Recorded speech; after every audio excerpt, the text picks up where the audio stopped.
My name is Manolis. I'm the CEO and co-founder of Repath Solutions. Κατά τη διάρκεια της πανδημίας, πήραμε την απόφαση να ιδρύσουμε τη Repath, μια εταιρεία που θα επικεντρωνόταν στις λύσεις ψηφιακού μετασχηματισμού, υποστηρίζοντας τις επιχειρήσεις, ανεξαρτήτως μεγέθους ή τομέα που δραστηριοποιούνταν, να γίνουν πιο παραγωγικές και ανταγωνιστικές, αξιοποιώντας τα ψηφιακά εργαλεία του Zoho. Αυτό που κάνει τη Repath Solutions τόσο ιδιαίτερη είναι οι άνθρωποι μας. Οι άνθρωποι μας, οι οποίοι είναι στο επίκεντρο όλων των υπηρεσιών που παρέχουμε στους πελάτες. Οι αξίες της καινοτομίας, του πάθους, του passion, της συνεργασίας.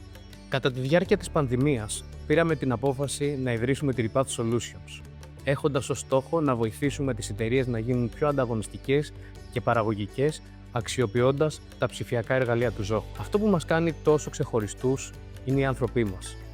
Οι αξίες του πάθους, της καινοτομίας, της συνεργασίας είναι στο επίκεντρο όλων αυτών που κάνουμε αυτά τα χρόνια.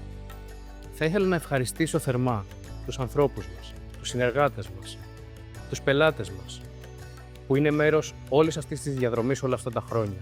Φέτος γιορτάζουμε τα 5 χρόνια της Repath. Είμαστε πάρα πολύ χαρούμενοι που σας έχουμε κοντά μας σε αυτό το ταξίδι. Τα 5 χρόνια της Repath δεν είναι για όλα αυτά που κάνουμε πριν, είναι για όλα αυτά που έρχονται. Και είμαστε πάρα πολύ χαρούμενοι και ανυπομονούμε για τις νέες προκλήσεις, για τις νέες καινοτομίες που θα παράξουμε για να βοηθήσουμε τους πελάτες μας να γίνουν πιο ανταγωνιστικοί και πιο παραγωγικοί σε αυτή τη νέα ψηφιακή εποχή.